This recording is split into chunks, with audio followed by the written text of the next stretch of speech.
ਅਕਾਲ news 18 Punjab Haryana Himachal ਦੇਖ ਰਹੇ ਦਰਸ਼ਕਾਂ ਦਾ ਸਵਾਗਤ। ਮੈਂ ਹਾਂ ਅਰਸ਼ਦੀਪ ਸੰਧੂ। ਸ਼ੁਰੂਆਤ ਕਰਦੇ ਹਾਂ ਅੱਜ ਦੀ ਪਹਿਲੀ ਖਬਰ ਦੇ ਨਾਲ। ਵੈਕਸੀਨ ਵੇਚਣ ਦਾ ਮੁੱਦਾ ਸਿਆਸਤ ਵੀ ਭਖਾ ਰਿਹਾ। ਸਿਆਸਤ ਵੀ ਭਖ ਗਈ ਹੈ ਇਸ ਮੁੱਦੇ ਦੇ ਉੱਤੇ ਤੇ ਆਮ ਆਦਮੀ ਪਾਰਟੀ ਅੱਜ ਪ੍ਰਦਰਸ਼ਨ ਕਰੇਗੀ। ਇਸ ਮਸਲੇ ਨੂੰ ਲੈ ਕੇ ਸਿਹਤ ਮੰਤਰੀ ਬਲਬੀਰ ਸਿੱਧੂ ਦੇ ਖਿਲਾਫ ਆਮ ਆਦਮੀ ਪਾਰਟੀ ਦੇ ਵੱਲੋਂ ਪ੍ਰਦਰਸ਼ਨ ਕੀਤਾ ਜਾਵੇਗਾ। ਆਮ ਆਦਮੀ ਪਾਰਟੀ ਨੇ ਸਿਹਤ ਮੰਤਰੀ ਦਾ ਅਸਤੀਫਾ ਵੀ ਮੰਗਿਆ। ਪੰਜਾਬ ਸਰਕਾਰ ਨੇ ਪ੍ਰਾਈਵੇਟ ਹਸਪਤਾਲਾਂ ਤੋਂ ਵੈਕਸੀਨ ਵਾਪਸ ਮੰਗੀ ਹੈ। ਪ੍ਰਾਈਵੇਟ ਹਸਪਤਾਲਾਂ ਨੂੰ ਮਹਿੰਗੇ ਭਾਅ ਵੈਕਸੀਨ ਵੇਚਣ ਤੇ ਇਲਜ਼ਾਮ ਲੱਗੇ ਸੀ। ਵਿਰੋਧੀ ਪਾਰਟੀਆਂ ਦੇ ਵੱਲੋਂ ਇਲਜ਼ਾਮ ਲਾਏ ਗਏ ਸੀ ਕਿ ਪੰਜਾਬ ਸਰਕਾਰ ਪ੍ਰਾਈਵੇਟ ਹਸਪਤਾਲਾਂ ਨੂੰ ਵੈਕਸੀਨ ਵੇਚ ਰਹੀ ਹੈ। 400 ਰੁਪਏ ਦੇ ਵਿੱਚ ਮਿਲਣ ਵਾਲੀ ਵੈਕਸੀਨ ਪ੍ਰਾਈਵੇਟ ਹਸਪਤਾਲਾਂ ਨੂੰ 1060 ਰੁਪਏ ਦੇ ਵਿੱਚ ਵੇਚੀ ਜਾ ਰਹੀ ਹੈ ਤੇ ਪ੍ਰਾਈਵੇਟ ਹਸਪਤਾਲ ਲੋਕਾਂ ਨੂੰ 1560 ਰੁਪਏ ਜਾਂ ਉਸ ਤੋਂ ਵੀ ਜ਼ਿਆਦਾ ਦੇ ਵਿੱਚ ਵੈਕਸੀਨ ਲਗਾ ਰਹੇ ਨੇ। ਮਾਮਲਾ ਪਖੰਡ ਦੇ ਉੱਤੇ ਪੰਜਾਬ ਸਰਕਾਰ ਦੇ ਵੱਲੋਂ ਇਹ ਫੈਸਲਾ ਵਾਪਸ ਲੈ ਲਿਆ ਗਿਆ ਤੇ ਪ੍ਰਾਈਵੇਟ ਹਸਪਤਾਲਾਂ ਤੋਂ ਵੈਕਸੀਨ ਵਾਪਸੀ ਦੀ ਮੰਗ ਵੀ ਕੀਤੀ ਗਈ ਹੈ। ਹਾਲਾਂਕਿ ਇਸ ਮਸਲੇ ਨੂੰ ਲੈ ਕੇ ਹੁਣ ਸਿਆਸਤ ਗਰਮਾ ਗਈ ਹੈ ਤੇ ਅੱਜ ਆਮ ਆਦਮੀ ਪਾਰਟੀ ਦੇ ਵੱਲੋਂ ਸਿਹਤ ਮੰਤਰੀ ਦੇ ਖਿਲਾਫ ਪ੍ਰਦਰਸ਼ਨ ਕੀਤਾ ਜਾਵੇਗਾ ਤੇ ਸਿਹਤ ਮੰਤਰੀ ਦਾ ਅਸਤੀਫਾ ਵੀ ਮੰਗਿਆ ਜਾ ਰਿਹਾ ਹੈ।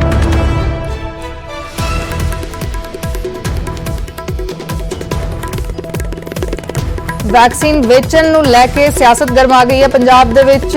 ਪੰਜਾਬ ਸਰਕਾਰ ਦੇ ਵੱਲੋਂ ਪ੍ਰਾਈਵੇਟ ਹਸਪਤਾਲਾਂ ਨੂੰ ਵੈਕਸੀਨ ਵੇਚੀ ਜਾ ਰਹੀ ਸੀ। 400 ਰੁਪਏ ਦੇ ਵਿੱਚ ਮਿਲਣ ਵਾਲੀ ਵੈਕਸੀਨ ਪ੍ਰਾਈਵੇਟ ਹਸਪਤਾਲਾਂ ਨੂੰ 1060 ਰੁਪਏ ਦੇ ਵਿੱਚ ਵੇਚੀ ਜਾ ਰਹੀ ਸੀ ਤੇ ਹਾਲਾਂਕਿ ਮਾਮਲਾ ਪਖੰਡ ਤੋਂ ਬਾਅਦ ਇਹ ਫੈਸਲਾ ਵਾਪਸ ਲੈ ਲਿਆ ਗਿਆ, ਲੇਕਿਨ ਸਿਆਸਤ ਜ਼ਰੂਰ ਗਰਮਾ ਗਈ ਹੈ। ਚੰਡੀਗੜ੍ਹ ਤੋਂ ਸਾਡੇ ਸਹਿਯੋਗੀ ਰੋਹਿਤ ਬੰਸਲ ਲਾਈਵ ਜੁੜੇ ਨੇ। ਰੋਹਿਤ, ਕੀ ਹੈ ਪੂਰੀ ਜਾਣਕਾਰੀ? ਆਮ ਆਦਮੀ ਪਾਰਟੀ ਦੇ ਵੱਲੋਂ ਅਸਤੀਫੇ ਦੀ ਮੰਗ ਕੀਤੀ ਜਾ ਰਹੀ ਹੈ, ਸਿਹਤ ਮੰਤਰੀ ਦਾ ਅਸਤੀਫਾ ਮੰਗਿਆ ਜਾ ਰਿਹਾ ਹੈ। ਗੱਲ ਕਰੀਏ ਪੰਜਾਬ ਸਰਕਾਰ ਦੀ ਤਾਂ ਪੰਜਾਬ ਸਰਕਾਰ ਨੇ ਜਿਹੜੀ ਵੈਕਸੀਨ ਕੇਂਦਰ ਤੋਂ 400 ਰੁਪਏ ਦੀ ਮਿਲ ਰਹੀ ਸੀ ਉਸ ਨੂੰ 1060 ਰੁਪਏ ਦੇ ਵਿੱਚ ਪ੍ਰਾਈਵੇਟ ਹਸਪਤਾਲਾਂ ਨੂੰ ਵੇਚਿਆ ਜਾ ਰਿਹਾ ਸੀ। ਪਰ ਜਦੋਂ ਇਹ ਮੁੱਦਾ ਵਿਰੋਧੀ ਧਿਰਾਂ ਵੱਲੋਂ ਔਰ ਮੀਡੀਆ ਵੱਲੋਂ ਚੁੱਕਿਆ ਜਾਂਦਾ ਤਾਂ ਪੰਜਾਬ ਸਰਕਾਰ ਬੈਕਫੁੱਟ ਤੇ ਨਜ਼ਰ ਆਉਂਦੀ ਹੈ ਔਰ ਪੰਜਾਬ ਸਰਕਾਰ ਵੱਲੋਂ ਜਿਹੜਾ ਇਹ ਇੱਕ ਆਪਣਾ ਫੈਸਲਾ ਸੀ ਉਸ ਨੂੰ ਵਾਪਸ ਲੈ ਲਿਆ ਗਿਆ। ਪਰ ਗੱਲ ਕਰੀਏ ਕਿ ਇਸ ਫੈਸਲੇ ਦੇ ਪਿੱਛੇ ਹੱਥ ਕਿਸ ਦਾ ਸੀ? ਇਸ ਫੈਸਲੇ ਨੂੰ ਲੈਣ ਦੇ ਪਿੱਛੇ ਕਿਸੇ ਮੰਤਰੀ ਦਾ ਹੱਥ ਹੈ ਜਾਂ ਕਿਸੇ ਅਧਿਕਾਰੀ ਦਾ ਹੱਥ ਹੈ? ਸਰਕਾਰ ਹਾਲੇ ਤੱਕ ਇਹ ਗੱਲ ਸਪਸ਼ਟ ਨਹੀਂ ਕਰ ਪਾਈ। ਸਰਕਾਰ ਤੌਰ ਤੇ ਕਹਿ ਰਹੀ ਹੈ ਕਿ ਗਲਤੀ ਸੀ, ਅਸੀਂ ਇਸ ਲਈ ਵਾਪਸ ਲੈ ਲਿਆ, ਪਰ ਹਾਲੇ ਤੱਕ ਕੌਣ ਅਧਿਕਾਰੀ ਜਾਂ ਕਿਹੜੇ ਮੰਤਰੀ ਇਸ ਦੇ ਲਈ ਜ਼ਿੰਮੇਵਾਰ ਆ ਉਸ ਦੀ ਹਾਲੇ ਤੱਕ ਜਿਹੜੀ ਜਾਂਚ ਆ ਉਹ ਸਾਹਮਣੇ ਨਹੀਂ ਆ ਸਕੀ। ਤਾਂ ਇਸੇ ਚੀਜ਼ ਨੂੰ ਦੇਖਦੇ ਹੋਏ ਜਿਹੜੀ ਵਿਰੋਧੀ ਪਾਰਟੀਆਂ ਲਗਾਤਾਰ ਸਰਗਰਮ ਔਰ ਅੱਜ ਉਹਨਾਂ ਵੱਲੋਂ ਇਲਜ਼ਾਮ ਸਿੱਧੇ ਸੂਬੇ ਦੇ ਸਿਹਤ ਮੰਤਰੀ ਬਲਬੀਰ ਸਿੰਘ ਸਿੱਧੂ ਤੇ ਲਗਾਏ ਜਾ ਰਹੇ ਨੇ ਕਿ ਕਿਉਂਕਿ ਹੈਲਥ ਡਿਪਾਰਟਮੈਂਟ ਉਹਨਾਂ ਦੇ ਅੰਡਰ ਆਉਂਦਾ ਤਾਂ ਇਸ ਲਈ ਉਹ ਜ਼ਿੰਮੇਵਾਰ ਨੇ ਔਰ ਇਸ ਦੇ ਵਿੱਚ ਇੱਕ ਵੱਡੀ ਜਿਹੜੀ ਧਾਂਦਲੀ ਹੋ ਸਕਦੀ ਸੀ ਮੁੱਦੇ ਦੇ ਵਿੱਚ। ਹਾਲਾਂਕਿ ਫੈਸਲੇ ਨੂੰ ਵਾਪਸ ਲੈ ਲਿਆ ਗਿਆ ਪਰ ਬਲਬੀਰ ਸਿੰਘ ਸਿੱਧੂ ਨੂੰ ਇਸ ਆਧਾਰ ਤੇ ਰਿਜ਼ਾਈਨ ਦੇਣਾ ਚਾਹੀਦਾ ਕਿਉਂਕਿ ਇੱਕ ਵੱਡਾ ਧੋਖਾ ਸੂਬੇ ਦੀ ਜਨਤਾ ਨਾਲ ਹੋਣ ਜਾ ਰਿਹਾ ਸੀਗਾ। ਔਰ ਦੂਜੇ ਪਾਸੇ ਜੇਕਰ ਗੱਲ ਕਰੀਏ ਅਕਾਲੀ ਦਲ ਦੀ ਤਾਂ ਅਕਾਲੀ ਦਲ ਵੀ ਕੱਲ ਜਿਹੜਾ ਦੁਪਹਿਰ 2 ਘੰਟੇ ਦਾ ਧਰਨਾ ਜਿਹੜਾ ਉਹ ਬਲਬੀਰ ਸਿੰਘ ਸਿੱਧੂ ਦੀ ਸਰਕਾਰੀ ਰਿਹਾਇਸ਼ ਦੇ ਸਾਹਮਣੇ ਲਗਾਉਣ ਜਾ ਰਿਹਾ। ਉੱਥੇ ਹੀ ਉਸ ਤੋਂ ਇੱਕ ਦਿਨ ਪਹਿਲਾਂ ਪਹਿਲ ਕਰਦਿਆਂ ਆਮ ਆਦਮੀ ਪਾਰਟੀ ਵੱਲੋਂ ਅੱਜ ਬਲਬੀਰ ਸਿੰਘ ਸਿੱਧੂ ਦਾ ਜਿਹੜਾ ਆਪਣਾ ਘਰ ਹੈ, ਨਿੱਜੀ ਨਿਵਾਸ ਉਹਨਾਂ ਦਾ ਮੋਹਾਲੀ ਵਿਖੇ, ਉਸ ਦਾ ਘਿਰਾਓ ਅੱਜ ਕਰਨ ਜਾ ਰਹੀ ਹੈ ਔਰ ਸਿੱਧੀ ਮੰਗ ਕੀਤੀ ਜਾ ਰਹੀ ਹੈ ਕਿ ਪੂਰੇ ਮਾਮਲੇ ਦੀ CBI ਇਨਕੁਆਇਰੀ ਹੋਣੀ ਚਾਹੀਦੀ ਹੈ ਔਰ ਇਸ ਦੇ ਨਾਲ ਹੀ ਜਿਹੜੇ ਬਲਬੀਰ ਸਿੰਘ ਸਿੱਧੂ ਉਹਨਾਂ ਨੂੰ ਆਪਣੇ ਅਹੁਦੇ ਤੋਂ ਰਿਜ਼ਾਈਨ ਦੇਣਾ ਚਾਹੀਦਾ। ਬੇਸ਼ੱਕ ਸਰਕਾਰ ਨੇ ਜਿਹੜਾ ਫੈਸਲਾ ਤਾਂ ਵਾਪਸ ਲੈ ਲਿਆ ਪਰ ਵਿਰੋਧੀ ਧਿਰਾਂ ਦੇ ਹੱਥ ਜਿਹੜਾ ਮੁੱਦਾ ਲੱਗਿਆ ਉਸ ਨੂੰ ਇਹ ਖਾਲੀ ਹੱਥ ਜਾਣ ਦੇਣਾ ਨਹੀਂ ਚਾਹੁੰਦੀਆਂ ਤਾਂ ਵਿਰੋਧੀ ਧਿਰਾਂ ਲਗਾਤਾਰ ਸਰਗਰਮ ਨੇ ਔਰ ਜਿਹੜਾ ਮੁੱਦਾ ਹੈਗਾ ਉਹ ਇਹੀ ਕਹਿ ਰਹੀਆਂ ਕਿ ਇਸ ਦੇ ਲਈ ਜ਼ਿੰਮੇਵਾਰ ਅਧਿਕਾਰੀ ਕੌਣ ਨੇ। ਕਿਉਂਕਿ ਜਦੋਂ ਬਲਬੀਰ ਸਿੰਘ ਸਿੱਧੂ ਨਾਲ ਗੱਲ ਕੀਤੀ ਜਾਂਦੀ ਹੈ ਕਿ ਜਿਹੜਾ ਇਹ ਫੈਸਲਾ ਲਿਆ ਗਿਆ ਇਹ ਕਿਉਂ ਲਿਆ ਗਿਆ ਤਾਂ ਬਲਬੀਰ ਸਿੰਘ ਸਿੱਧੂ ਸਾਫ਼ ਕਹਿੰਦੇ ਨਜ਼ਰ ਆਏ ਕਿ ਇਹ ਡਿਪਾਰਟਮੈਂਟ ਮੇਰੇ ਅੰਡਰ ਨਹੀਂ ਆਉਂਦਾ, ਇਹ ਡਿਪਾਰਟਮੈਂਟ ਮੇਰੇ ਅੰਡਰ ਨਹੀਂ ਆਉਂਦਾ। ਇਸ ਦੇ ਲਈ ਜਿਹੜੇ ਚੀਫ ਸੈਕਟਰੀ ਆ ਉਹਨਾਂ ਦੀ ਡਿਊਟੀ ਲਗਾਈ ਗਈ ਹੈ। ਇਸ ਤੋਂ ਇਲਾਵਾ ਜਿਹੜੇ ਵੈਕਸੀਨ ਦੇ ਨੋਡਲ ਆਫੀਸਰ ਨੇ ਕਿੰਨੇ ਵਜੇ ਆਮ ਆਦਮੀ ਪਾਰਟੀ ਦਾ ਪ੍ਰਦਰਸ਼ਨ ਸ਼ੁਰੂ ਹੋਣਾ ਹੈ?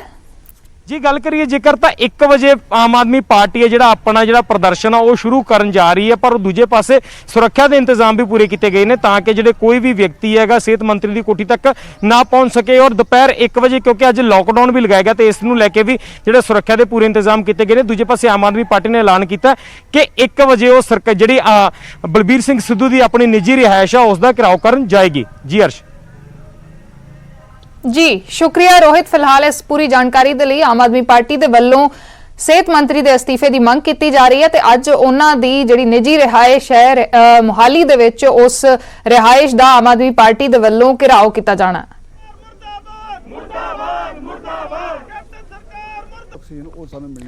ਤੇ ਹਰਦੀਪ ਪੁਰੀ ਨੇ ਵੀ ਕੈਪਟਨ ਸਰਕਾਰ ਤੇ ਵਾਰ ਕੀਤਾ ਹੈ। ਵੈਕਸੀਨ ਨੂੰ ਲੈ ਕੇ ਹਰਦੀਪ ਪੁਰੀ ਨੇ ਵੀ ਕੈਪਟਨ ਸਰਕਾਰ ਦੇ ਉੱਤੇ ਵਾਰ ਕੀਤਾ ਹੈ। ਉਹਨਾਂ ਨੇ ਕਿਹਾ ਕਿ ਪੰਜਾਬ ਦੇ ਵਿੱਚ ਵੈਕਸੀਨ ਨੂੰ ਮੁਨਾਫੇ ਦੇ ਲਈ ਵੇਚਿਆ ਗਿਆ। 18 ਤੋਂ 44 ਸਾਲ ਦੇ ਲੋਕਾਂ ਦੇ ਲਈ ਜਿਹੜੀ ਵੈਕਸੀਨ ਭੇਜੀ ਗਈ ਸੀ ਉਸ ਨੂੰ ਪੰਜਾਬ ਸਰਕਾਰ ਦੇ ਵੱਲੋਂ ਪ੍ਰਾਈਵੇਟ ਹਸਪਤਾਲਾਂ ਨੂੰ ਵੇਚਿਆ ਗਿਆ। ਵੈਕਸੀਨ ਵੇਚ ਕੇ ਮੁਨਾਫਾ ਕਮਾਉਣਾ ਸ਼ਰਮਨਾਕ ਹੈ, ਇਹ ਹਰਦੀਪ ਪੁਰੀ ਦਾ ਬਿਆਨ ਹੈ।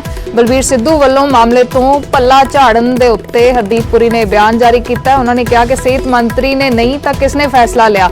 ਸਿਹਤ ਮੰਤਰੀ ਬਲਬੀਰ ਸਿੱਧੂ ਨੇ ਕਿਹਾ ਸੀ ਕਿ ਚੀਫ ਸੈਕਟਰੀ ਦੇ ਅੰਡਰ ਇਹ ਡਿਪਾਰਟਮੈਂਟ ਆਉਂਦਾ ਹੈ, ਉਹਨਾਂ ਨੂੰ ਇਸ ਦੇ ਬਾਰੇ ਨਹੀਂ ਜਾਣਕਾਰੀ। ਲੇਕਿਨ ਹਰਦੀਪ ਪੁਰੀ ਨੇ ਕਿਹਾ ਕਿ ਜੇ ਸਿਹਤ ਮੰਤਰੀ ਨੇ ਫੈਸਲਾ ਨਹੀਂ ਲਿਆ ਤਾਂ ਕਿਸਨੇ ਲਿਆ? ਕੁਝ ਗਲਤ ਨਹੀਂ ਸੀ ਜੇ ਫੈਸਲੇ ਦੇ ਵਿੱਚ, ਤਾਂ ਫੈਸਲਾ ਵਾਪਸ ਕਿਉਂ ਲਿਆ ਗਿਆ? ਇਹ ਉਹਨਾਂ ਦਾ ਸਵਾਲ ਹੈ। ਫੈਸਲੇ ਨੂੰ ਵਾਪਸ ਲੈਣਾ ਦੱਸਦਾ ਹੈ ਕਿ ਕੁਝ ਸ਼ੱਕੀ ਜ਼ਰੂਰ ਹੈ। ਹਰਦੀਪ ਪੁਰੀ ਨੇ ਇਲਜ਼ਾਮ ਲਗਾਏ ਨੇ ਪੰਜਾਬ ਸਰਕਾਰ ਦੇ ਉੱਤੇ। ਵਿਵਾਦ ਵਧਣ ਤੋਂ ਬਾਅਦ ਪੰਜਾਬ ਸਰਕਾਰ ਨੇ ਪ੍ਰਾਈਵੇਟ ਹਸਪਤਾਲਾਂ ਤੋਂ ਵੈਕਸੀਨ ਵਾਪਸ ਮੰਗ ਲਈ। ਇਲਜ਼ਾਮ ਸਨ ਕਿ ਪੰਜਾਬ ਸਰਕਾਰ ਨੇ 400 ਰੁਪਏ ਵਾਲੀ ਵੈਕਸੀਨ ਪ੍ਰਾਈਵੇਟ ਹਸਪਤਾਲਾਂ ਨੂੰ 1000 ਰੁਪਏ ਦੇ ਵਿੱਚ ਵੇਚੀ ਹੈ ਤੇ ਅੱਗੇ ਪ੍ਰਾਈਵੇਟ ਹਸਪਤਾਲਾਂ ਨੇ 1500 ਤੋਂ 2000 ਰੁਪਏ ਦੇ ਵਿੱਚ ਲੋਕਾਂ ਨੂੰ ਇਹ ਵੈਕਸੀਨ ਲਾਈ ਹੈ। ਸਿਆਸਤ ਲਗਾਤਾਰ ਇਸ ਮਸਲੇ ਦੇ ਉੱਤੇ ਗਰਮਾਉਂਦੀ ਜਾ ਰਹੀ ਹੈ ਤੇ ਹੁਣ ਹਰਦੀਪ ਪੁਰੀ ਦਾ ਬਿਆਨ ਸਾਹਮਣੇ ਆਇਆ। ਹਰਦੀਪ ਪੁਰੀ ਨੇ ਇਲਜ਼ਾਮ ਲਗਾਏ ਨੇ ਕਿ ਮੁਨਾਫੇ ਦੇ ਲਈ ਪੰਜਾਬ ਸਰਕਾਰ ਦੇ ਵੱਲੋਂ ਇਹ ਵੈਕਸੀਨ ਵੇਚੀ ਗਈ ਹੈ। ਸਵਾਲ ਵੀ ਉਹਨਾਂ ਦੇ ਵੱਲੋਂ ਚੁੱਕੇ ਗਏ ਨੇ ਕਿ ਜੇ ਸਿਹਤ ਮੰਤਰੀ ਨੇ ਫੈਸਲਾ ਨਹੀਂ ਲਿਆ ਤਾਂ ਕਿਸਨੇ ਲਿਆ ਸੀ, ਤੇ ਨਾਲ ਹੀ ਇਹ ਵੀ ਕਿਹਾ ਕਿ ਜੇ ਫੈਸਲਾ ਸਹੀ ਸੀ, ਫੈਸਲੇ ਦੇ ਵਿੱਚ ਜੇ ਕੁਝ ਗੜਬੜ ਨਹੀਂ ਸੀ ਤਾਂ ਉਸ ਨੂੰ ਵਾਪਸ ਕਿਉਂ ਲਿਆ ਗਿਆ? ਇਹ ਸ਼ੱਕੀ ਜਾਪਦਾ ਹੈ।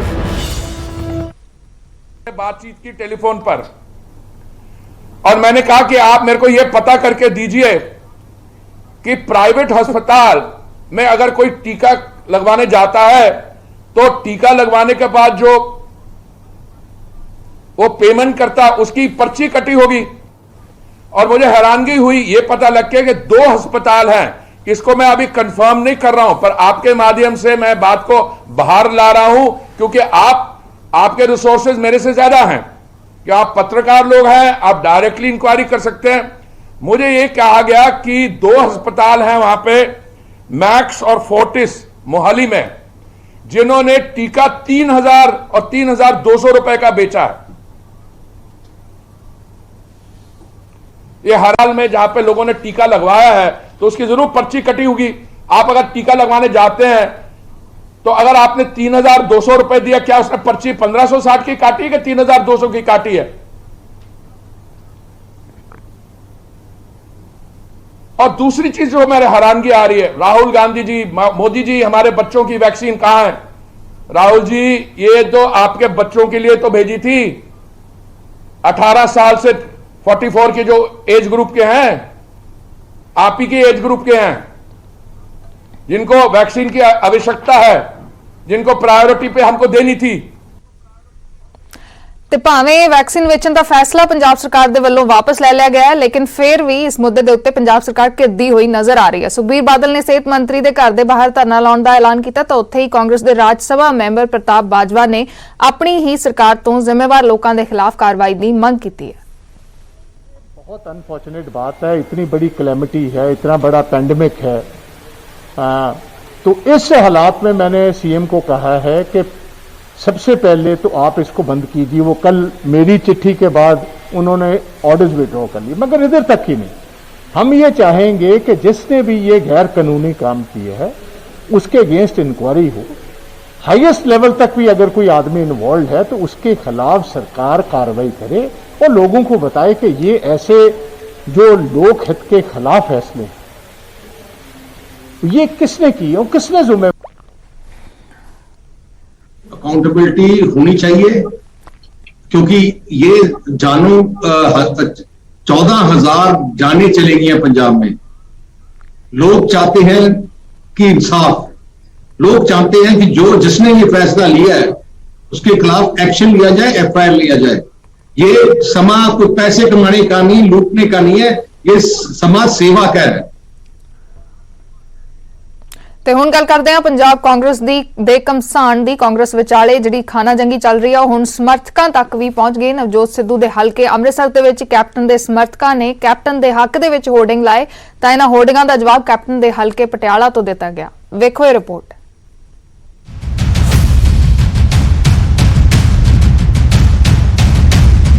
ਕੁਰਸੀ ਅਤੇ ਕਮਾਨ ਦੀ ਜੰਗ 'ਚ ਕਪਤਾਨ ਦੇ ਮੁਰੀਦ ਹੁਣ ਬੈਨਰ ਪੋਸਟਰ ਦੇ ਜ਼ਰੀਏ ਦੱਸਣ ਲੱਗੇ ਨੇ ਕਿ ਬਾਗੀ ਖੇਮਾ ਜੋ ਮਰਜ਼ੀ ਕਹਿੰਦਾ ਰਹੇ ਪਰ ਕਪਤਾਨ ਤਾਂ ਕੈਪਟਨ ਹੀ ਰਹਿਣਗੇ।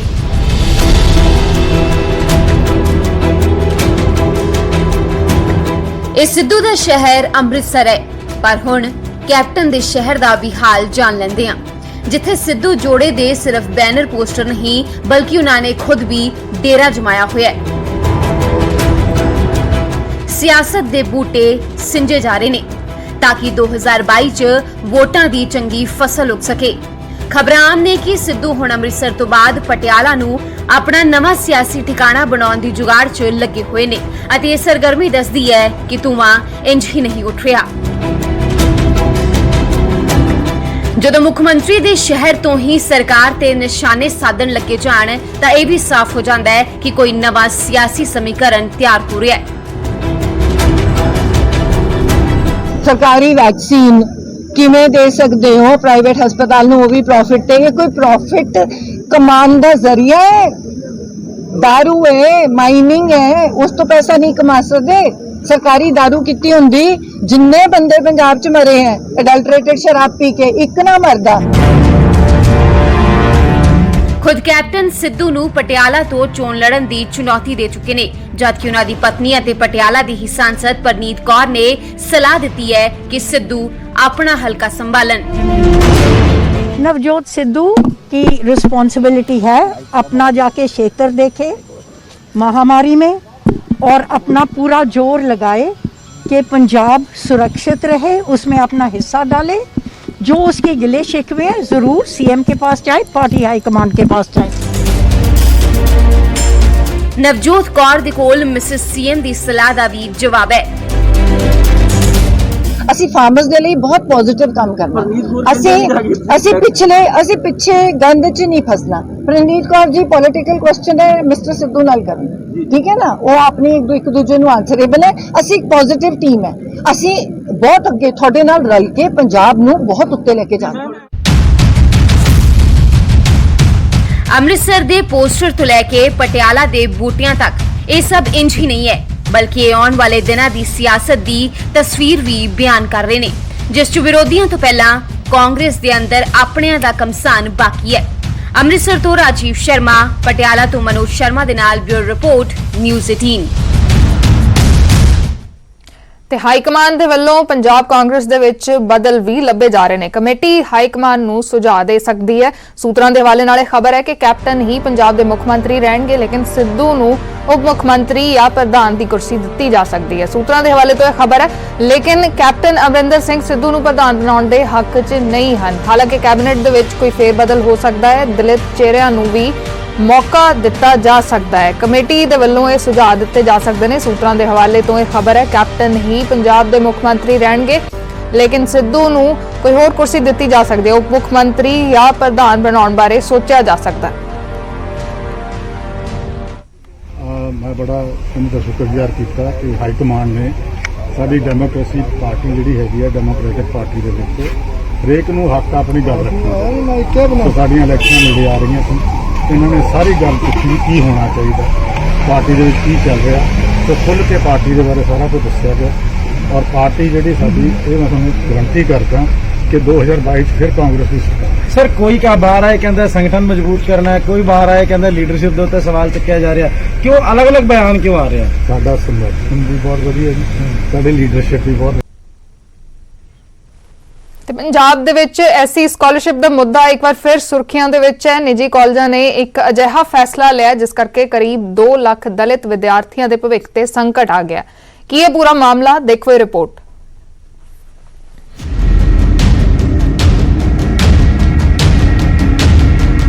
ਪੰਜਾਬ ਦੇ ਕਰੀਬ 2 ਲੱਖ ਦਲਿਤ ਵਿਦਿਆਰਥੀਆਂ ਦੇ ਰੋਲ ਨੰਬਰ ਰੋਕ ਦਿੱਤੇ ਗਏ ਨੇ। ਇਸ ਦੀ ਵਜ੍ਹਾ ਹੈ ਬਕਾਇਆ ਐਸਸੀ ਸਕਾਲਰਸ਼ਿਪ ਦੀ ਰਾਸ਼ੀ ਜਾਰੀ ਨਾ ਹੋਣਾ। ਪੰਜਾਬ ਸਰਕਾਰ ਵੱਲ 1500 ਕਰੋੜ ਤੋਂ ਜ਼ਿਆਦਾ ਦੀ ਰਕਮ ਬਕਾਇਆ ਖੜੀ ਹੈ। ਸਕਾਲਰਸ਼ਿਪ ਜਾਰੀ ਨਾ ਹੋਣ ਕਰਕੇ ਨਿੱਜੀ ਕਾਲਜਾਂ ਦੀ ਸੰਸਥਾ joint association of colleges of private educational institutions ਨੇ ਵਿਦਿਆਰਥੀਆਂ ਨੂੰ ਵੱਡਾ ਝਟਕਾ ਦਿੱਤਾ ਹੈ ਅਤੇ ਰੋਲ ਨੰਬਰ ਰੋਕ ਦਿੱਤੇ ਨੇ। ਸਾਲ 2017 ਤੋਂ ਸਰਕਾਰ ਵੱਲੋਂ ਸਕਾਲਰਸ਼ਿਪ ਜਾਰੀ ਨਹੀਂ ਕੀਤੀ ਗਈ ਹੈ। ਗ੍ਰਾਫਿਕਸ ਦੇ ਜ਼ਰੀਏ ਸਮਝਾਉਂਦੇ ਹਾਂ ਕਿ 2017 ਤੋਂ ਲੈ ਕੇ ਹੁਣ ਤੱਕ ਸਰਕਾਰ ਵੱਲ ਕਿੰਨਾ ਬਕਾਇਆ ਹੈ। ਬਕਾਇਆ ਸਕਾਲਰਸ਼ਿਪ ਦੇ ਬਿਊਰੇ ਦੀ ਗੱਲ ਕਰੀਏ ਤਾਂ ਸਾਲ 2017-18 ਚ ਸਰਕਾਰ ਨੇ 620.13 ਕਰੋੜ ਰੁਪਏ ਜਾਰੀ ਕਰਨੇ ਸਨ। 2018 ਅਤੇ 19 ਚ 499.99 ਕਰੋੜ ਰੁਪਏ ਅਤੇ 2019-20 ਚ 428.94 ਕਰੋੜ ਰੁਪਏ ਜਾਰੀ ਕਰਨੇ ਸਨ। ਹੁਣ ਤੱਕ ਸਰਕਾਰ ਵੱਲ 1549.06 ਕਰੋੜ ਰੁਪਏ ਦਾ ਬਕਾਇਆ ਖੜਿਆ ਹੈ, ਜੋ ਅਜੇ ਤੱਕ ਸਰਕਾਰ ਵੱਲੋਂ ਜਾਰੀ ਨਹੀਂ ਕੀਤਾ ਗਿਆ। ਉਧਰ ਇਸ ਪੂਰੇ ਮਾਮਲੇ ਤੇ ਹੁਣ ਸਿਆਸਤ ਵੀ ਗਰਮਾ ਗਈ ਹੈ ਤੇ ਵਿਰੋਧੀਆਂ ਨੇ ਸਰਕਾਰ ਨੂੰ ਘੇਰਨਾ ਸ਼ੁਰੂ ਕਰ ਦਿੱਤਾ ਹੈ। ਵਾਰ-ਵਾਰ ਪੰਜਾਬ ਸਰਕਾਰ ਦੀ ਪਾਲਿਸੀ ਹੈ ਔਰ ਜਿਸ ਦੀ ਕਿ ਜਿਹੜਾ ਪੋਸਟ ਮੈਟ੍ਰਿਕ ਸਕਾਲਰਸ਼ਿਪ ਦੀ ਦੁਰਵਰਤੋਂ ਹੋ ਰਹੀ, ਸਕੈਂਡਲ ਹੋ ਰਹੇ ਇਹਦੇ ਵਿੱਚ, ਉਹਦੇ ਕਰਕੇ ਉਹਨਾਂ ਨੂੰ ਜਲਾਲਤ ਦਾ ਸਾਹਮਣਾ ਕਰਨਾ ਪੈ ਰਿਹਾ। ਹੁਣ ਫੇਰ ਪ੍ਰਾਈਵੇਟ ਕਾਲਜਾਂ ਵਾਲਿਆਂ ਨੇ ਫੈਸਲਾ ਕਰ ਲਿਆ ਕਿ ਅਸੀਂ ਉਹਨਾਂ ਬੱਚਿਆਂ ਨੂੰ ਰੋਲ ਨੰਬਰ ਨਹੀਂ ਦੇਣੇ ਜਿਨ੍ਹਾਂ ਦੇ ਸਾਨੂੰ ਸਰਕਾਰ ਨੇ ਜਿਹੜੇ ਪੋਸਟ ਮੈਟ੍ਰਿਕ ਸਕਾਲਰਸ਼ਿਪ ਦੇ ਪੈਸੇ ਨਹੀਂ ਦਿੱਤੇ, ਕਿਉਂਕਿ 1548 ਕਰੋੜ ਦੇ ਕਰੀਬ ਹਾਲੇ ਵੀ ਉਹਨਾਂ ਦਾ ਬਕਾਇਆ ਪਿਆ। ਇਹਦੇ ਨਾਲ ਜਿਹੜੇ ਬੱਚਿਆਂ ਦਾ ਭਵਿੱਖ ਹੈ 2 ਲੱਖ ਦਾ, ਉਹ ਫਿਰ ਖਤਰੇ 'ਚ ਪੈ ਗਏ। ਇਸ ਲਈ ਪੰਜਾਬ ਸਰਕਾਰ ਨੂੰ ਜਾਗਣਾ ਚਾਹੀਦਾ, ਇਮੀਡੀਏਟਲੀ ਪ੍ਰਾਈਵੇਟ ਸਕੂਲਾਂ ਕਾਲਜਾਂ ਨੂੰ ਪੈਸੇ ਰਿਲੀਜ਼ ਕਰਨੇ ਚਾਹੀਦੇ ਆ। ਸਾਧੂ ਸਿੰਘ ਧਰਮਸੋਤ ਤੇ ਜਦੋਂ ਪੋਸਟ ਮੈਟ੍ਰਿਕ ਸਕਾਲਰਸ਼ਿਪ ਦਾ ਸਕੈਮ ਨਿਕਲਿਆ, ਵਜੀਫਾ ਘੁਟਾਲੇ ਦੇ ਵਿੱਚ ਉਹਦਾ ਵੱਡਾ ਨਾਮ ਆਇਆ। ਕੈਪਟਨ ਸਾਹਿਬ ਨੇ ਬਿਨਾਂ ਕਿਸੇ ਜਾਂਚ ਤੋਂ ਰਾਤੋਂ ਰਾਤ ਕਲੀਨ ਚਿੱਟ ਦੇ ਕੇ ਥਾਪੀ ਦੇ ਦਿੱਤੀ ਆਪਣੇ ਚਹੇਤੇ ਮੰਤਰੀ ਨੂੰ, ਜਿਸ ਕਰਕੇ ਕੈਪਟਨ ਸਾਹਿਬ ਖੁਦ ਮੰਨੇ ਕਿ 64 ਕਰੋੜ ਦਾ ਘੁਟਾਲਾ ਨਹੀਂ 7 ਕਰੋੜ ਦਾ ਸੀ। ਕੈਪਟਨ ਸਾਹਿਬ, ਸਾਡੇ ਬੱਚਿਆਂ ਨੂੰ ਕਰੋੜਾਂ ਦੀ ਗਿਣਤੀ ਨਹੀਂ ਆਉਂਦੀ, ਅਸੀਂ ਤਾਂ ਰੁਪਈਆਂ ਦੀ ਗਿਣਤੀ ਗਿਣਨਾ ਜਾਣਦੇ ਆ, ਅਸੀਂ ਤਾਂ ਪੈਸਿਆਂ ਵਾਲੇ ਲੋਕ ਆ। ਤੁਸੀਂ ਕਰੋੜਾਂ ਦੀ ਗਿਣਤੀ ਆਪ ਗਿਣੋ ਤੇ ਆਪਣੇ ਮੰਤਰੀਆਂ ਨੂੰ ਗਿਣਾਓ, ਸਾਡੇ ਬੱਚਿਆਂ ਨੂੰ ਤਾਂ ਰੋਲ ਨੰਬਰ ਦਿਵਾਓ। ਸਾਡੇ ਬੱਚਿਆਂ ਦਾ ਭਵਿੱਖ ਦਾਤੇ ਆ। ਮੈਂ ਚੇਤਾਵਨੀ ਦਿੰਦੀ ਆ ਪੰਜਾਬ ਸਰਕਾਰ ਨੂੰ ਕਿ ਜਲਦੀ ਤੋਂ ਜਲਦੀ ਸਾਡੇ 2 ਲੱਖ ਬੱਚਿਆਂ ਨੂੰ ਰੋਲ ਨੰਬਰ ਦਵਾ ਕੇ ਪੇਪਰ ਦੇ ਵਿੱਚ ਬਿਠਾਓ, ਨਹੀਂ ਆਮ ਆਦਮੀ ਪਾਰਟੀ ਕੈਸਾ ਸੰਘਰਸ਼ ਵੱਢੇਗੀ ਕਿ ਤੁਹਾਡੀ ਗੱਦੀ ਹਿਲਾ ਦੇ। ਇਸ ਮੁੱਦੇ ਤੇ ਵੱਖ-ਵੱਖ ਦਲ ਸਿਆਸੀ ਰੋਟੀਆਂ ਸੇਕਣ 'ਚ ਜੁਟੇ ਹੋਏ ਨੇ, ਪਰ ਇਹ ਮਸਲਾ ਬੇहद ਗੰਭੀਰ ਹੈ। ਜੇਕਰ ਜਲਦ ਸਰਕਾਰ ਵੱਲੋਂ ਰਕਮ ਜਾਰੀ ਨਾ ਕੀਤੀ ਗਈ ਤਾਂ ਵਿਦਿਆਰਥੀਆਂ ਦੇ ਨਾਲ ਬੇਇਨਸਾਫੀ ਹੋਵੇਗੀ। Bureau report, news 18। ਤੇ ਉਧਰ ਟੋਹਾਣਾ ਦੇ ਵਿੱਚ ਥਾਣੇ 'ਚ ਕਿਸਾਨਾਂ ਦਾ ਧਰਨਾ ਅਜੇ ਵੀ ਜਾਰੀ ਹੈ। ਕੱਲ ਸ਼ਾਮ ਤੋਂ ਕਿਸਾਨਾਂ ਦਾ ਧਰਨਾ ਚੱਲ ਰਿਹਾ ਹੈ। ਰਾਤ ਵੇਲੇ ਵੀ ਕਿਸਾਨ ਥਾਣੇ ਦੇ ਵਿੱਚ ਡਟੇ ਰਹੇ ਨੇ। ਰਾਕੇਸ਼ ਟਿਕੈਤ, ਗੁਰਨਾਮ ਚੜੂਨੀ, ਯੋਗੇਂਦਰ ਯਾਦਵ ਵੀ ਧਰਨੇ ਤੇ ਬੈਠੇ ਹੋਏ ਨੇ। ਵੱਡੀ ਗਿਣਤੀ ਦੇ ਵਿੱਚ ਮਹਿਲਾਵਾਂ ਵੀ ਡਟੀਆਂ ਰਹੀਆਂ ਨੇ। 2 ਕਿਸਾਨਾਂ ਦੀ ਰਿਹਾਈ ਦੀ ਮੰਗ ਨੂੰ ਲੈ ਕੇ ਧਰਨਾ ਚੱਲ ਰਿਹਾ ਤੇ ਰਿਹਾਈ ਹੋਣ ਤੇ ਹੀ ਇਹ ਜਿਹੜਾ ਧਰਨਾ ਹੈ ਉਹ ਖਤਮ ਕੀਤਾ ਜਾਵੇਗਾ। ਰਾਕੇਸ਼ ਟਿਕੈਤ ਦਾ ਕਹਿਣਾ ਹੈ ਕਿ ਜਦ ਤੱਕ ਦੋਵੇਂ ਕਿਸਾਨਾਂ ਦੀ ਰਿਹਾਈ ਨਹੀਂ ਹੁੰਦੀ ਉਦੋਂ ਤੱਕ ਇਹ ਧਰਨਾ ਜਾਰੀ ਰਹੇਗਾ। ਕੱਲ ਸ਼ਾਮ ਤੋਂ ਇਹ ਧਰਨਾ ਜਾਰੀ ਹੈ। ਥਾਣੇ ਦੇ ਵਿੱਚ ਧਰਨਾ ਚੱਲ ਰਿਹਾ ਹੈ। ਦੇਰ ਰਾਤ ਵੀ ਕਿਸਾਨ ਆਗੂ ਰਾਕੇਸ਼ ਟਿਕੈਤ, ਗੁਰਨਾਮ ਚੜੂਨੀ, ਯੋਗੇਂਦਰ ਯਾਦਵ ਧਰਨੇ ਦੇ ਵਿੱਚ ਸ਼ਾਮਲ ਸੀ ਤੇ ਅਜੇ ਵੀ ਜਿਹੜਾ ਧਰਨਾ ਹੈ ਉਹ ਜਾਰੀ ਹੈ। ਵੱਡੀ ਗਿਣਤੀ ਦੇ ਵਿੱਚ ਮਹਿਲਾਵਾਂ ਵੀ ਇਸ ਧਰਨੇ ਦੇ ਵਿੱਚ ਬੈਠੀਆਂ ਨੇ। बात तुमसे 2 बजे तक बातचीत हुई है और देखो आज कुछ बातचीत होगी। सभी की निगाहें आपकी ओर टिकी हुई हैं। नहीं मतलब कोई समझौता हो जाए तो समझौता करना चाहिए। मतलब प्रशासन को ये नहीं कि यहाँ से ही इन 2 लड़कों से ही बिल का आदान प्रदान यहाँ से ही होगा, ही नहीं से ही। बाकी अगर नहीं छोड़ते तो हमारी जीत हो जाएगी भारत सरकार की, और छोड़ दिए तो हार हो जाएगी। कहीं ना कहीं सरकार अड़ी हुई है, प्रशासन भी अड़ियल रवैया अपना रहा है। प्रशासन तो जो सरकार चाहती है उसी से ही काम करता है। प्रशासन का अपना वो नहीं होता, जो उसको डायरेक्शन होती है वो उसी से ही काम करता है। क्या कहना चाहेंगे सरकार और प्रशासन को, क्या कहना चाहेंगे? प्रशासन को यही कहना चाह रहे भाई उनको छोड़ दो, हमारा मामला भी दिल्ली से है। जिस दिन आपसे होगा तो आप लड़ लेना। अभी तो दिल्ली से है, भारत सरकार से हमारा मामला है, हमारा कोई थाने से या इससे।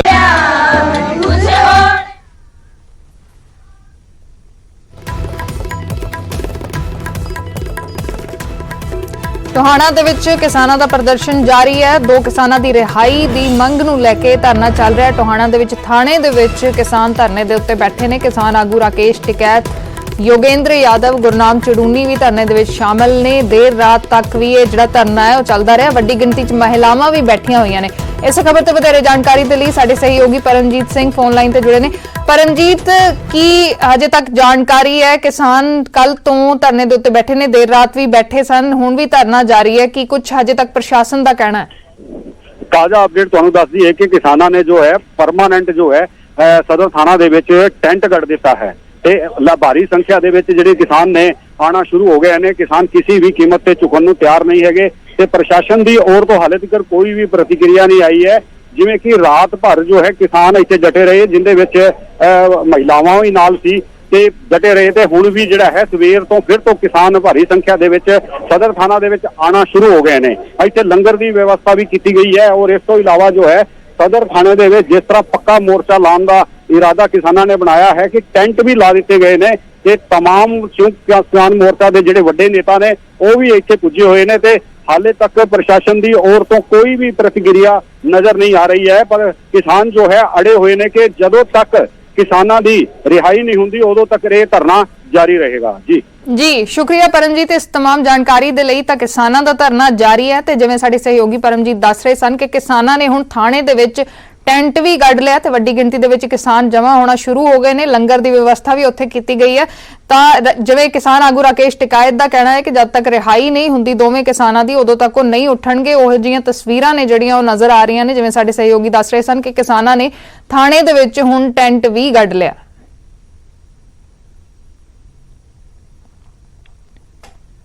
ਤੇ ਇਸ ਤੋਂ ਪਹਿਲਾਂ ਜੇਜੇਪੀ ਵਿਧਾਇਕ ਦਵਿੰਦਰ ਬੱਬਲੀ ਨੇ ਇੱਕ ਵੀਡੀਓ ਜਾਰੀ ਕਰਕੇ ਕਿਸਾਨਾਂ ਖਿਲਾਫ ਪਾਏ ਕੇਸ ਵਾਪਸ ਲੈਣ ਤੇ ਆਪਣੇ ਵੱਲੋਂ ਬੋਲੇ ਅਪਸ਼ਬਦਾਂ ਤੇ ਖੇਦ ਜਤਾਇਆ, जिस नाल लग्या सी कि मामला सुलझ गया। तारीख को जो भी मैं टोहाना में आया था उस दिन जो भी घटना हुई, मैं उस घटना के जो भी दिन लोगों ने मेरे साथ जो किया मैं उनको अपनी तरफ से माफ़ करता हूँ। और उस घटना के दौरान मेरे से जो कुछ ऐसे शब्द निकले जो कि शोभनीय नहीं थे, क्योंकि मैं एक जनप्रतिनिधि हूँ, मैं उन सब शब्दों को वापस लेता हूँ और खेद प्रकट करता हूँ। ਤੇ ਸ਼ਨੀਵਾਰ ਨੂੰ ਦਿਨ ਭਰ ਕਿਸਾਨਾਂ ਨੇ ਪੰਜਾਬ ਤੋਂ ਲੈ ਕੇ ਹਰਿਆਣਾ ਤੱਕ ਜਗ੍ਹਾ ਜਗ੍ਹਾ ਪ੍ਰਦਰਸ਼ਨ ਕੀਤੇ ਤੇ ਭਾਜਪਾ ਆਗੂਆਂ ਦੇ ਦਫ਼ਤਰਾਂ ਅੱਗੇ ਖੇਤੀ ਕਾਨੂੰਨਾਂ ਦੀਆਂ ਕਾਪੀਆਂ ਸਾੜੀਆਂ।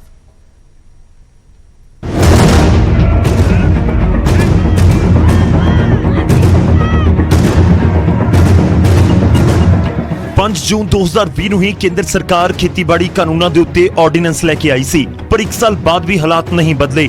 3 ਖੇਤੀ ਕਾਨੂੰਨਾਂ ਦੇ ਵਿਰੋਧ ਦੇ ਵਿੱਚ ਕਿਸਾਨਾਂ ਨੇ ਸੰਪੂਰਨ ਕ੍ਰਾਂਤੀ ਦਿਹਾੜਾ ਮਨਾਇਆ। ਪੰਜਾਬ ਤੋਂ ਲੈ ਕੇ ਚੰਡੀਗੜ੍ਹ ਤੱਕ ਥਾਂ-ਥਾਂ ਖੇਤੀ ਕਾਨੂੰਨਾਂ ਦੀਆਂ ਕਾਪੀਆਂ ਸਾੜੀਆਂ ਗਈਆਂ। ਪੰਚਕੂਲਾ 'ਚ ਤਾਂ ਕਿਸਾਨਾਂ ਨੂੰ ਪੁਲਿਸ ਦੀਆਂ ਲਾਠੀਆਂ ਵੀ ਖਾਣੀਆਂ ਪਈਆਂ। ਦਰਅਸਲ ਕਿਸਾਨ ਵਿਧਾਨ ਸਭਾ ਦੇ ਮੁਖੀ ਗਿਆਨਚੰਦ ਗੁਪਤਾ ਦੇ ਘਰ ਦਾ ਘਿਰਾਓ ਕਰਨ ਜਾ ਰਹੇ ਸਨ, ਪਰ ਬੈਰੀਕੇਡਿੰਗ ਤੋੜ ਕੇ ਅੱਗੇ ਵਧ ਰਹੇ ਕਿਸਾਨਾਂ ਨੂੰ ਪੁਲਿਸ ਨੇ ਡੰਡੇ ਦੇ ਜ਼ੋਰ ਤੇ ਰੋਕਿਆ।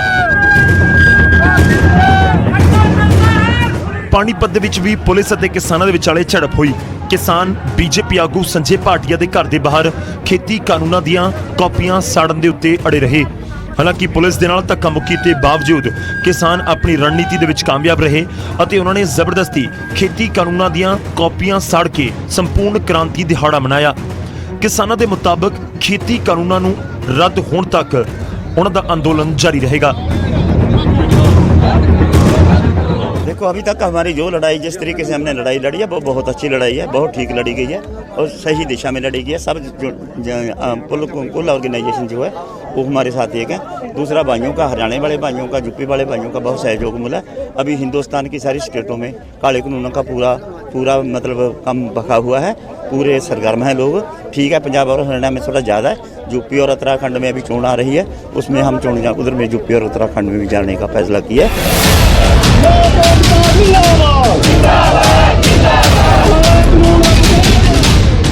इधर कांग्रेस ने मोदी सरकार ते वार करते हुए तीनों खेती कानूनों ਨੂੰ ਰੱਦ ਕਰਨ ਦੀ ਮੰਗ ਦੁਹਰਾਈ।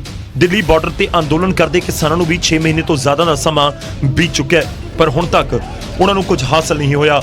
ਦੇਖਣਾ ਹੋਵੇਗਾ ਕਿ ਕਿਸਾਨਾਂ ਦੀ ਲੜਾਈ ਹੋਰ ਕਿੰਨੀ ਲੰਬੀ ਚੱਲਦੀ ਹੈ। Bureau report, news 18 Punjab.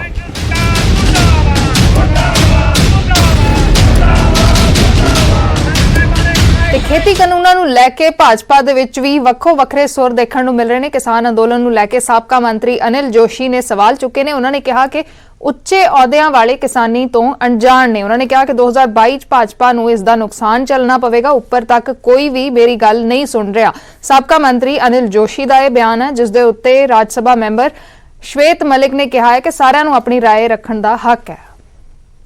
ਬਹੁਤ ਕੋਸ਼ਿਸ਼ ਕਰ ਲਈ, ਮੈਂ ਦਿੱਲੀ ਜਾ ਕੇ ਵੀ ਆਪਣੇ 1-2 ਲੀਡਰਾਂ ਨਾਲ ਗੱਲ ਕਰਨ ਦੀ ਕੋਸ਼ਿਸ਼ ਕੀਤੀ ਸ਼ੁਰੂ 'ਚ, ਉਦੋਂ ਹਾਲੇ ਪੰਜਾਬ ਸੀ ਇਹ ਗੱਲ, ਤੇ ਮੈਨੂੰ ਲੱਗਾ ਕਿ ਇੱਥੇ ਗੱਲ ਕਰਨ ਦਾ ਮੇਰਾ ਕੋਈ ਮੁੱਲ ਨਹੀਂਗਾ, ਕਿਉਂਕਿ ਮੇਰੇ ਕੋਲ ਕੋਈ ਪੋਸਟ ਵੀ ਨਹੀਂ ਐਸੀ ਹੈਗੀ ਮੈਂ ਆਪਣੀ ਪੰਜਾਬ ਦੀ ਲੀਡਰਸ਼ਿਪ ਨਾਲ, ਪੰਜਾਬ ਪ੍ਰਧਾਨ ਨਾਲ ਫੋਨ ਤੇ ਬਹੁਤ ਵਾਰੀ ਗੱਲ ਕੀਤੀ ਵੀ ਜਿੰਨੇ ਵੀ ਸਾਡੇ ਲੀਡਰ ਹੈਗੇ ਆ, ਬਿਨਾਂ ਸ਼ੱਕ ਉਹ ਹਾਰੇ ਆ, ਜਿੱਤੇ ਆ, MLA ਰਹੇ, ਸਲਾਹ ਕੀ ਦਿੱਤੀ ਮਿਨਿਸਟਰ ਰਹੇ ਆ, ਉਹਨਾਂ ਨੂੰ ਬੁਲਾਓ, ਇੱਕ ਸਾਰੀ ਮੀਟਿੰਗ ਕਰੋ, ਹਰ ਇੱਕ ਦੇ ਮਨ ਦੀ ਗੱਲ ਸੁਣੋ। ਹਰ ਏਰੀਏ 'ਚੋਂ ਬੰਦਾ ਆਊਗਾ ਨਾ, ਹਰ ਏਰੀਏ ਦੇ ਲੋਕਾਂ ਦੀ ਭਾਵਨਾ ਆਊਗੀ ਤੇ ਇੱਕ ਕੰਸੈਂਸਸ ਬਣਾ ਕੇ ਭਾਵੇਂ ਸਾਰਿਆਂ ਨੂੰ ਦਿੱਲੀ ਲੈ ਚਲੋ। ਮੈਂ ਪੰਜਾਬ ਦੇ ਲੀਡਰਸ਼ਿਪ ਨੂੰ ਇਹ ਕਹੂੰਗਾ ਵੀ ਇਹ ਅਸੀਂ ਆਪਣੀ, ਚਲੋ ਬਾਕੀ ਚੀਜ਼ਾਂ ਛੱਡ ਵੀ ਦਈਏ ਨਾ, ਆਪਾਂ ਸਿੰਸੈਰਿਟੀ ਨਹੀਂ ਸ਼ੋ ਕਰ ਪਾਏ ਵੀ ਪੰਜਾਬ ਦਾ ਮਸਲਾ ਹੱਲ ਕਰਾਉਣ ਵਾਸਤੇ ਅਸੀਂ ਸਿੰਸੀਅਰ ਹਾਂ।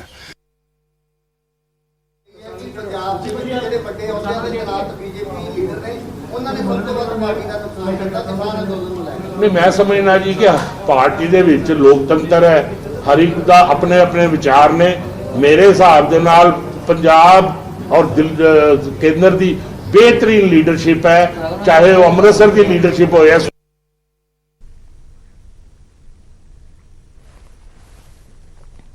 ਤੇ ਆਪਰੇਸ਼ਨ ਬਲੂ ਸਟਾਰ ਦੀ 38ਵੀਂ ਬਰਸੀ ਮਨਾਈ ਜਾ ਰਹੀ ਹੈ। ਅਕਾਲ ਤਖਤ ਸਾਹਿਬ ਤੇ ਬਰਸੀ ਮਨਾਈ ਗਈ ਹੈ। ਖਾਲਿਸਤਾਨ ਤੇ ਜਗਤਾਰ ਸਿੰਘ ਹਵਾਰਾ ਦੇ ਹੱਕ ਦੇ ਵਿੱਚ ਨਾਰੇ ਲਾਏ ਗਏ ਨੇ। ਜਥੇਦਾਰ ਨੇ ਕੌਮ ਦੇ ਨਾਂ ਤੇ ਸੰਦੇਸ਼ ਵੀ ਜਾਰੀ ਕੀਤਾ। 84 ਦੇ ਹਮਲੇ ਨੂੰ ਘੱਲੂਘਾਰਾ ਕਿਹਾ ਜਾਵੇ। ਜਥੇਦਾਰ ਨੇ ਕਿਹਾ ਹੈ ਕਿ 84 ਦੇ ਹਮਲੇ ਨੂੰ ਘੱਲੂਘਾਰਾ ਕਿਹਾ ਜਾਵੇ, ਆਪਰੇਸ਼ਨ ਬਲੂ ਸਟਾਰ ਨੂੰ ਘੱਲੂਘਾਰਾ ਕਿਹਾ ਜਾਵੇ। ਅਸੀਂ ਇਸ ਨਸੂਰ ਦਾ ਇਲਾਜ ਕਿਸ ਤਰ੍ਹਾਂ ਕਰਨਾ ਹੈ, ਇਹਦੀ ਦਵਾਈ ਕੀ ਹੈ, ਅਸੀਂ ਜਾਣਦੇ ਹਾਂ, ਲੇਕਿਨ ਪ੍ਰਾਪਤ ਕਿਵੇਂ ਹੋਣੀ ਹੈ, ਇਹ ਅਸੀਂ ਕਦੇ ਸਿਰ ਜੋੜ ਕੇ ਬੈਠ ਕੇ ਸੋਚਣ ਵਿਚਾਰਨ ਦਾ ਯਤਨ ਨਹੀਂ ਕੀਤਾ। ਅੱਜ ਜ਼ਰੂਰਤ ਹੈ ਕਿ ਅਸੀਂ ਆਪਣੇ ਮਤਭੇਦ ਭੁਲਾ ਕੇ, ਅੱਜ ਜ਼ਰੂਰਤ ਹੈ ਕਿ ਅਸੀਂ ਛੋਟੇ ਛੋਟੇ ਵਿਤਕਰੇ ਭੁਲਾ ਕੇ ਸ੍ਰੀ ਅਕਾਲ ਤਖਤ ਸਾਹਿਬ ਜੀ ਦੀ ਸਰਪ੍ਰਸਤੀ ਦੇ ਵਿੱਚ ਇਕੱਠੇ ਹੋ ਕੇ ਬੈਠੀਏ। ਇਹ ਜਿਹੜੀਆਂ ਸਾਡੀਆਂ ਸੰਸਥਾਵਾਂ ਨੇ, ਚਾਹੇ ਸ਼੍ਰੋਮਣੀ ਗੁਰਦੁਆਰਾ ਪ੍ਰਬੰਧਕ ਕਮੇਟੀ ਹੈ, ਚਾਹੇ ਦਿੱਲੀ ਸਿੱਖ ਗੁਰਦੁਆਰਾ ਪ੍ਰਬੰਧਕ ਕਮੇਟੀ ਹੈ, ਚਾਹੇ ਚੀਫ ਖਾਲਸਾ ਦੀਵਾਨ ਹੈ, ਸੱਚਖੰਡ ਸ੍ਰੀ ਹਜੂਰ ਸਾਹਿਬ ਬੋਰਡ ਹੈ, ਪਟਨਾ ਸਾਹਿਬ ਬੋਰਡ ਹੈ, ਇਹ ਸਾਡੀਆਂ ਸੰਪਰਦਾਵਾਂ ਨੇ, ਸਾਡੀਆਂ ਸਿੱਖ ਜਥੇਬੰਦੀਆਂ ਨੇ, ਇਹ ਸਾਡੀ ਤਾਕਤ ਹੈ ਔਰ ਇਸ ਤਾਕਤ ਨੂੰ ਕਦੇ ਅਸੀਂ ਕਮਜ਼ੋਰ ਨਹੀਂ ਹੋਣ ਦੇਣਾ ਹੈ।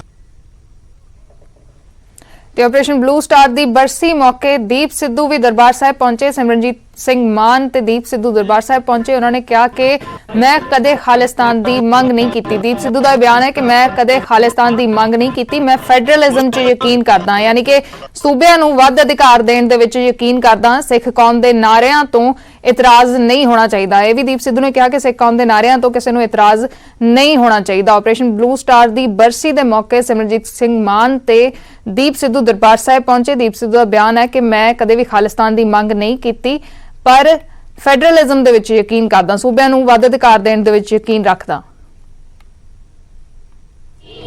दोषी तो एक पॉलिटिकल सिस्टम है ना, और पॉलिटिकल सिस्टम ने जो इस देश के इंस्टीट्यूट्स हैं, उन इंस्टीट्यूट्स के ऊपर भी अपनी किसी ना किसी तरह डोमिनेंस पैदा कर रखी है। इंसाफ लेने जाते हैं तो वो पॉलिटिकल सिस्टम और सरकार कोई भी हो, उस टाइम कांग्रेस थी, आज बीजेपी है, वही काम कर रहे हैं, है ना। सो पॉलिटिकल सिस्टम ही ऐसा बना हुआ है भी आप अपने हक की आवाज लगाएं तो सही। एक साइड हमारे जो रक्षा मंत्री हैं, वो देखिए सिख बटालियन को आप उनको झूलते निशान रहे पंथ महाराज के, या राज करेगा खालसा, देग तेग फतेह, पंथ की जीत, ये नारा वहाँ बुलंद करने के लिए बोलते हैं बॉर्डर्स पे। पर वही नारा जब हम अपने हक लेने के लिए, आज हमारा किसान आंदोलन चल रहा है, वहाँ बुलंद करते हैं तो आपको एंटी नेशनल या किसी और ठप्पे लगा दिए जाते हैं, आपको वो टैग लगा दिए जाते हैं। सो ये पॉलिटिकल सिस्टम ही एक ऐसा बना हुआ है जो न्याय नहीं लेने देगा आपको। उनकी डोमिनेंस हर इंस्टीट्यूट। खालिस्तान डे है ਤੇ ਅਸੀਂ ਸ਼ਰਧਾਂਜਲੀ ਭੇਟ ਕਰਨ ਆਏ ਹਾਂ ਜਿਹੜੇ ਸ਼ਹੀਦਾਂ ਨੇ ਆਪਣੀ ਬਲੀ ਦਿੱਤੀ ਹੈ ਔਰ ਸਿੱਖ ਕੌਮ ਦਾ ਨਾਂ ਉੱਚਾ ਰੱਖਿਆ। ਖਾਲਿਸਤਾਨ ਇੱਕ ਇਹੋ ਜਿਹਾ ਇਲਾਕਾ ਹੋਊਗਾ, ਪੰਜਾਬ, ਜੰਮੂ ਕਸ਼ਮੀਰ, ਹਿਮਾਚਲ, ਹਰਿਆਣਾ, ਚੰਡੀਗੜ੍ਹ, ਰਾਜਸਥਾਨ ਤੇ ਕੱਛ ਦਾ ਇਲਾਕਾ, ਗੁਜਰਾਤ ਦਾ, ਇਹ ਬਫਰ ਸਟੇਟ ਹੋਊਗੀ 3 ਨਿਊਕਲੀਅਰ ਪਾਵਰਸ ਦੇ ਵਿਚਾਲੇ, ਹਿੰਦੂ ਇੰਡੀਆ, ਇਸਲਾਮਿਕ ਪਾਕਿਸਤਾਨ ਤੇ ਕਮਿਊਨਿਸਟ ਚੀਨ ਦੇ ਵਿਚਾਲੇ। ਅੱਜ ਚੀਨ ਤੇ ਪਾਕਿਸਤਾਨ ਇਕੱਠੇ ਹੋ ਕੇ ਤਿੱਬਤ ਤੋਂ ਨਿਸ਼ਾਨੇ ਬਣਾ ਰਹੇ ਹੈ ਇੰਡੀਆ ਦੇ। ਜੇ ਇੱਥੇ ਪਰਮਾਣੂ ਯੁੱਧ ਹੋ ਗਿਆ, ਸਿੱਖ ਤੇ ਪੰਜਾਬੀ ਨਸਲ ਬਿਲਕੁਲ ਖਤਮ ਹੋ ਜੂ, ਕਿਉਂ ਕਰਕੇ ਇਹ ਇਲਾਕਾ ਮੈਦਾਨ ਜੰਗ ਬਣ ਜੂਗਾ।